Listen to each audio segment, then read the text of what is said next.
I just turned 31 and it had me reflecting on everything that I've learned since I started my graphic design business, especially the stuff that I wish I knew before I got started. So if you are new to graphic design, maybe you're freelancing, or maybe you're in that transition period of leaving your 9 to 5 job to become a full-time graphic designer, then these are 5 things that I really wish I knew in the very beginning and things that I continue to learn every single day. These 5 lessons that I'm going to share with you have shaped not only the way that I show up creatively, but how I show up in my everyday life, how I show up in work, how I show up in business, and how I show up as the person I want to be. And I can't wait to share this with you guys because I continue to learn things every single day, but these are the things that I've carried with myself for the last 5+ years, and things that really have changed the way I live my life. So I hope these reminders keep you grounded, motivated, excited. But before we get started, I just wanted to say how thankful I am for you guys, and I just wanted to give a little shout out to you because when I was reflecting on everything I've learned, I realized that what keeps me motivated and excited in my graphic design business is sharing everything in my journey with all of you. And if I didn't have a platform, even if it's not as big as maybe lots of other YouTubers out there, having this platform and a place where I can go to and share the lessons I learn along the way is what drives me and motivates me and fills up my cup. So thank you all for being here and for listening to me over the last 5-6 years that I've been on YouTube sharing about graphic design. Really appreciate you and cannot thank you enough. So let's get started. Lesson number 1 is to start before you're ready. This is something I have lived by for a really long time, and it's become more clear to me that this is what separates an entrepreneur from someone who's just talking about ideas and not going after them. I truly feel that what has allowed me to grow my business pretty quickly since launching it is that I started, even though I didn't have everything perfect and lined up for me, I started because I knew I was passionate enough and excited enough to make it work for me. So start before you're ready, say yes before you're ready, and truly faking it till you make it is the way to do it. And that's the best way to learn. When I first started graphic designing, I didn't know everything and I didn't even take a lot of courses on it. I was kind of learning as I was doing things, and a lot of what I do is self-taught. But I truly feel that being in it and being so motivated to learn while you're in the real world is the best way to get going. And you really have to put yourself out there and just start to actually have those hard lessons come your way. If you're constantly waiting for the right time to launch your business or the right time to start pursuing a passion, then that right time is going to continue waiting there for you until you actually just start, even if you don't have everything perfectly figured out. So if you are sitting on an idea, or maybe you're a graphic designer but you want to launch a course or a service but you just haven't because you have that imposter syndrome or you feel like you're just not ready, this is your sign to just start and do it and learn as you go. And I promise you, you are probably way more ready than you think. Second lesson is protecting your peace is key. This is one that I have to repeat to myself all the time, especially even nowadays. I feel like the more I've put myself out there and grown my business, the more opportunities I start to see. And I think that's just because of my audience growing and being able to connect with some other amazing clients and potential businesses to work with. But I've realized that I think you can get really, really burnt out really easily if you don't have boundaries and you don't have your peace as a priority. So this is something that I have been consistently working on. I will say that I'm not the best at this. This is a lesson I feel I'm kind of in the middle of trying to figure out, but it's one that I know is so important because if you do not protect your peace, and if you do not prioritize yourself, you will run yourself into the ground and be so exhausted. I tend to find that this is a very difficult one for any sort of entrepreneur, but especially creative business owners, because we tend to say yes to all the opportunities that come our way.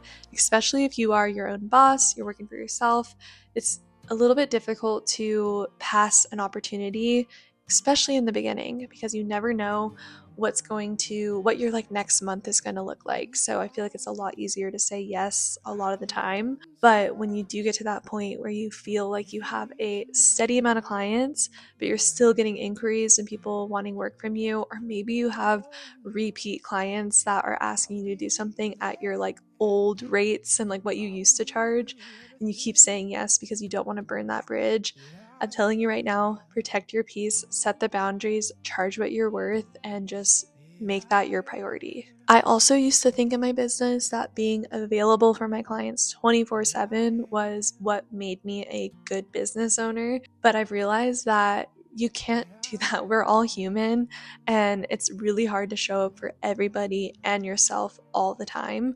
So for me, I like to protect my peace by setting those specific work hours and also dedicating specific days of the week for any sort of client calls, because I am the type of person where when I have a client call, I feel like I can't do anything else that day besides prepare for the call and get ready for it. And to be honest, if I was doing that Monday through Friday, that would not be protecting my peace.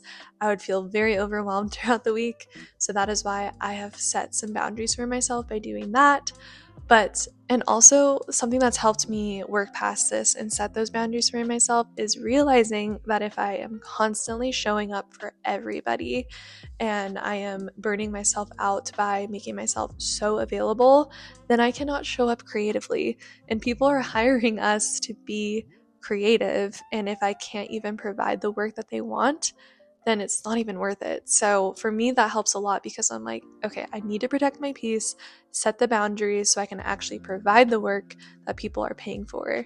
So that is something that really gets me past all of this and has helped so much through the years. Another form of peace and protecting that is turning off any sort of emails. Maybe you just log out of it as soon as like 5 p.m. hits every night, or maybe you have those specific times of the day that you're actually on your emails or your Slack messages, wherever you're getting your work communication. Setting some boundaries with that is also protecting your peace. So don't be afraid to do that, especially if you are in the business as a designer and you are having to show up and wear all the hats in your business. I think it's so important to have those times and those hours in the day for yourself, because I have realized as well, if I do not take care of my health, my like stress and my anxiety, then I also cannot show up as the designer that these clients are investing in. So protecting my peace has been a huge lesson that I continue to learn every single day. Okay, third lesson is to create more than you consume. But I think it's especially hard for us nowadays because it's everywhere we look, every app we turn on. It's almost like we're in this robotic mode of just consuming, and it's really hard to be intentional about not consuming. And I'm not saying that you shouldn't consume at all because that's pretty unrealistic, but I am saying to catch yourself in the middle of your consumption and go create something. This has been huge for me. I really try to be intentional about this, but when I started to shift from consuming to creating, I was way more likely to feel more creative and also be able to find my unique style, because I think that it's very dangerous, especially for us graphic designers, to be consuming too much, because we can start to lose our own creativity, our own thoughts, our own ideas. And I've really realized that when I have a heavy consumption week, it's so hard for me to think of ideas that are unique enough to show up for myself, even if it's not perfect. So that is a huge rule of mine, something that I try to be so intentional with. So just remember this: if you constantly consume more than you create, it can kind of kill your momentum and also take you off course with your own unique style. So make sure to make time to create without the pressure of showing up perfect every single time. Okay, the next lesson is something that I have been really holding close to my heart lately, because I feel like the older we get, and especially today, probably because it's my birthday and I'm like reflecting on all the years that have passed. And this is one that has become way more evident for me the older I get, and that is to never forget your roots. When you are growing a business and evolving at a very fast rate, it can be really hard to forget where you started. But your origin story, where you began, and what you learned at the very start, and like how you created and how you consume, just everything that you were in the beginning is something that you're going to reflect on a lot when you get farther in. So never forget your roots, because they are truly the key to what has probably opened a lot of doors for you. It's so easy to get caught up in what's trending or what everyone else is doing or chasing every single next big thing. But the truth is, your roots are what ground you, they're what make your work yours. For me, this is really remembering why I started in the first place. I think having your why nailed down, of like why you want to be a graphic designer or why you want to own your own business, is really key to sticking with it and knowing every single day why you're showing up. If I didn't have a why, which my why is being able to educate other graphic designers and also take a client's vision and bring it to life and watch them so excited about it. All of those things are my why, but if I didn't know my why, I wouldn't be able to show up and be excited about it. But yeah, the deeper I get into my business, the older I get, and the more I'm learning every single day, the more I realize that understanding your roots and constantly being connected to that is truly the most important thing, because it will remind you of why you are here in the first place. So if you're stuck on like what your roots are, think about your values, your story, your style, and even the energy you want to bring into your work. And if things feel off or overwhelming right now, just go back to that. Write it down and look at those notes anytime you're starting to feel that way. This is a statement that I wish I could just have in front of me at all times, but that is the statement of you don't have to reinvent the wheel all the time. Sometimes you just need to realign with where you came from. The last thing that I want to share with you guys, and something I wish I knew from the get-go, and honestly what I wish I just knew every single day, is that you have to create a structure in your business that works for you. Create a structure you can stick with, and don't get overwhelmed by everyone else's routine. In the beginning of my graphic design journey and like business owner journey, I was constantly trying to become a morning person. I really thought that I was the type of person where I could wake up early and get everything done and have my entire afternoon to do what I want. But the reality is, I am not creative in the morning. I mean, I guess if I really tried, I probably could be, but I really do enjoy a slow morning.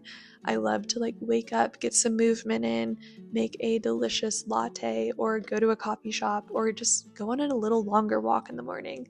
I love to take my morning slow and really enjoy it and like set my intention for the day. And a lot of the times I don't even start my work until like 10 a.m., but it works for me. I'm able to get my work done within like 4 to 5 hours. And then I have my evening to go play soccer or go have fun, hang out with my husband, do whatever I have to do. So I really feel like you have to find the structure that works for you and let go of the pressure to follow everyone else's ideal routine. I also used to get really hung up on the structure of like batch creating all my content and filming all of everything beforehand. And I still dream of that and doing that one day, because I guarantee you I'd have so much free time. But it just doesn't feel as like natural to me. It doesn't feel like something I can really stick to. So I've had to kind of let that go too and not put a ton of pressure on myself to be that like 30-day batch content person or that person that is able to do all of that at the beginning of the month. But I used to try those like 5 a.m. wake up calls, batching 30 pieces of content in a day, and maybe even color coding calendars and Notion and all of that. And it just wasn't working for me. It would burn me out. I would feel overwhelmed. I would end up spending way more time planning than actually doing. So I've realized that I just have to create a structure that works for me. For me, structure is not being super rigid, but actually creating like systems and a routine that supports me in all aspects of my life, whether that's like my health, my stress levels, my workload. I have to create a structure that really encompasses all of that and supports all of that in my day. So like I said, I love to have slow mornings. I love to have like a themed work day, meaning like this entire day I'm designing a logo, and then the next day is going to be all about content. I love having themed work days. And I also love to have like a day at the beginning of the month that is like a non-negotiable CEO day where I'm looking at my finances and figuring all that out so that I don't feel like I have to wear a CEO hat the entire month. I can actually be a designer most of the month. So that kind of structure works really well for me. So instead of feeling like you're sprinting all the time and trying to show up to be perfect all the time, just sit with yourself and actually think about what would work for you the best, what structure you can stick to, and what structure, most importantly, supports you in every aspect of your life. So don't copy someone else's schedule unless you're very inspired by it. Just think to yourself of what really is going to help you. Think about what's going to support your goals. Think about what is going to support your goals, your energy, and your overall life, because your life is unique to you. And I really think it's so important as a business owner to structure your day around all of those things, because that is what is going to allow you to stick with it. Okay, so those are the 5 things that I wish I knew before becoming a full-time graphic designer. But in all honesty, I wouldn't have been able to learn those things right out the gates. These are things I've learned over the last, 5-10 years, and things I continue to learn every single day.